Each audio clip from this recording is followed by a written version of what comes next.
Friends, स्वागत करते हैं आपका हमारे YouTube चैनल ASSC एजुकेशन पर। आज हम पढ़ने वाले हैं प्रकाश का उत्क्रमणीयता का सिद्धांत, उत्क्रमणीय उल्टा एक तरह से। ठीक है, तो क्या है कि प्रकाश की उत्क्रमणीयता का सिद्धांत लिखिए एवं सिद्ध कीजिए। ठीक, तो हेडिंग होगी सबसे पहले। तो जब कोई प्रकाश की किरण एक माध्यम से दूसरे माध्यम में प्रवेश करती है, माना कि विरल माध्यम से सघन माध्यम में प्रवेश कर रही है। अब किरण आपतित हुई और फिर क्या हुई, अपवर्तित हुई। अब अगर इसका माध्यम हम उलट दें, यानी कि विरल माध्यम से कहिए सघन में, अब अगर किसी भी तरीके से इस किरण को ज्यों का त्यों वापस भेजा जाए, तो जिस माध्यम से गई है उसी माध्यम से या फिर उसी मार्ग से, उसी दिशा से ज्यों की त्यों वापस आती है। ठीक है, जैसे कि हम देखें, यहाँ पर कोई एक अक्ष है XY। ठीक है, यहाँ से एक आपतित किरण, ये किरण आपतित हुई और ये क्या रहेगा यहाँ पर इसका अभिलंब। ठीक है, ये आपतित किरण, किरण का नाम दे दिया हमने यहाँ P और यहाँ बिंदु को दे दिया Q। अब क्या होगा, ये माध्यम है कौन सा, विरल माध्यम। विरल माध्यम क्या है, वायु। वायु मतलब कि A फॉर एयर। ठीक है, और नीचे माध्यम कौन सा है, सघन माध्यम। सघन माध्यम जैसे कि यहाँ पर हो गया जल या फिर कांच। कांच लेते हैं, कांच। कांच मतलब कि क्या होता है, ग्लास।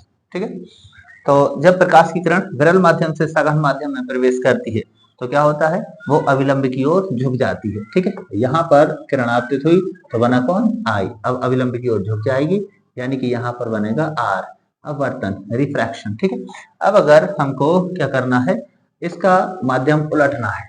जब प्रकाश की किरण एक माध्यम से दूसरे माध्यम में प्रवेश करती है और उसके माध्यम को उलट देने पर, अभी तो हुआ ये है कि किरण सीधी निकलना थी, लेकिन ये क्या हो गई, अविलंब की ओर झुक गई। विरल माध्यम से किसमें आई है, सघन माध्यम में। अब इसका माध्यम उल्टा जाए, ये किरण कैसे वापस आ सकती है, तो यहाँ पर अगर हमने रखा हुआ है एक कांच, इसके बैक साइड में पॉलिश है। ठीक है, यहाँ पर क्या है, एक दर्पण रख दिया, एक दर्पण है कोई भी। ठीक है, अब किरण जो है, जो अभी ऐसी आई थी, अब यही किरण दोबारा से इस पर आपतित होकर दोबारा से इसी माध्यम में क्या हो जाएगी, वापस लौट जाएगी। ठीक है, तो अभी किरण ऐसी आई और अविलंब की ओर झुक गई, अब झुक कर चलेगी और फिर यहाँ पर क्या हो जाएगी, उसी दिशा से वापस लौटेगी जिस दिशा से ये आई थी। ठीक है, तो ये उत्क्रमणीयता का सिद्धांत है। अब इसको हमको सिद्ध करना है। ठीक है, तो विरल माध्यम से किसमें, सघन माध्यम, यानी कि एयर टू ग्लास आए हुए हैं हम। ठीक है, आपतन कौन कौन है, I, इंसिडेंस, और रिफ्रैक्शन यानी कि अपवर्तन क्या होता है, R। ठीक है, तो माध्यम को उल्टा गया है, तो किरण जैसी आई है उसी तरह से वापस लौटी है। तो माध्यम अपवर्तनांक जो है, अपवर्तनांक किसके कारण किस पर हो रहा है, या फिर किसके सापेक्ष किसका अपवर्तनांक, एक माध्यम के सापेक्ष दूसरे माध्यम का अपवर्तनांक, ये निकाला जाएगा। ठीक है, स्नेल के नियम को अकॉर्डिंग क्या होता है, sine I upon sine R। Okay, तो देखेंगे इसको।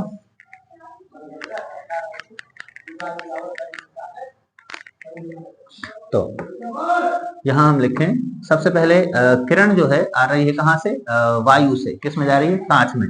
तो हम लिखेंगे वायु के सापेक्ष कांच का अपवर्तनांक, वायु के सापेक्ष कांच का अपवर्तनांक, यानी कि A म्यू G। इसको क्या पढ़ा जाएगा, वायु के सापेक्ष कांच का अपवर्तनांक, A मतलब एयर और G मतलब होगा ग्लास। तो वायु के सापेक्ष कांच का अपवर्तनांक क्या होगा, sine I upon sine R। जैसे कि वायु से हम चले हैं, पहले वायु से चल के किस में जा रहे हैं, ग्लास में, मतलब कि किरण जाएगी, हम ऐसे ही बोलेंगे अभी।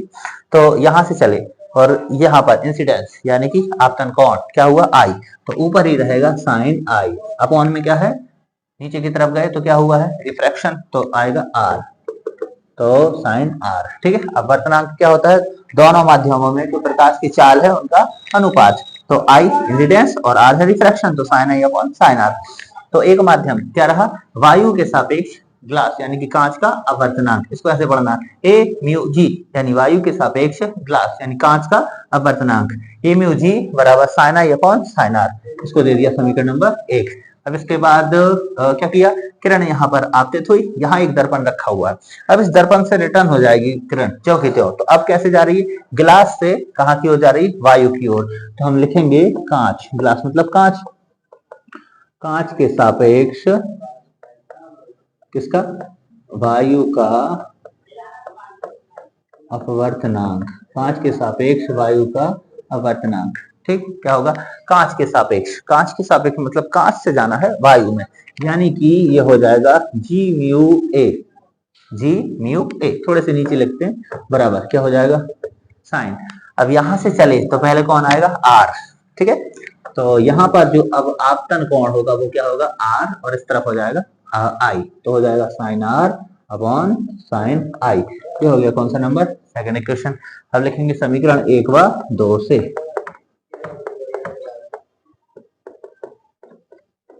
समीकरण 1 व 2 से यहाँ आ जाते हैं, दोनों, इन दोनों का करना है गुणा, ठीक है, ये और ये, तो एलएचएस में एलएचएस और आरएचएस में आरएचएस का गुणा।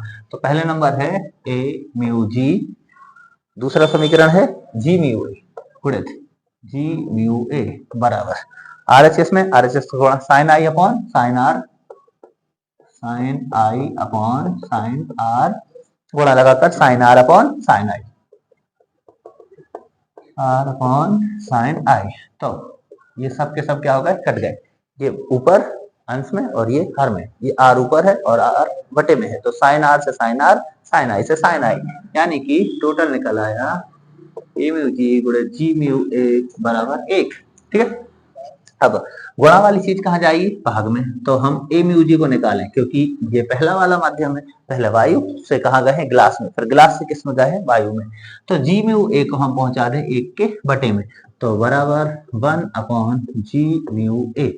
तो ये क्या है कि ए म्यू जी, ए के सापेक्ष ग्लास यानी कि कांच का अपवर्तनांक बराबर है, व्युत्क्रम में है, उल्टा है, उत्क्रमणीय है, किससे, जी म्यू ए, माध्यम को हम उलटते हैं ए म्यू जी, अगर माध्यम उल्टा जाए तो क्या हो जाएगा जी म्यू ए, यानी कि ए म्यू जी बराबर है 1 अपॉन जी म्यू ए के, यानी कि यही प्रकाश के उत्क्रमणीयता का सिद्धांत है, या फिर यही उत्क्रमणीयता का सिद्धांत है। क्या सिद्धांत है कि जब किरण एक माध्यम से दूसरे माध्यम में जाती है और अगर हम उसके माध्यम को उलट दें, ठीक है, यानी कि अगर उलट दिया जाए, यहाँ कोई दर्पण रख दिया जाए, तो किरण जिस मार्ग से आती है उसी मार्ग पर वापस लौट जाती है, ठीक है। और थैंक यू।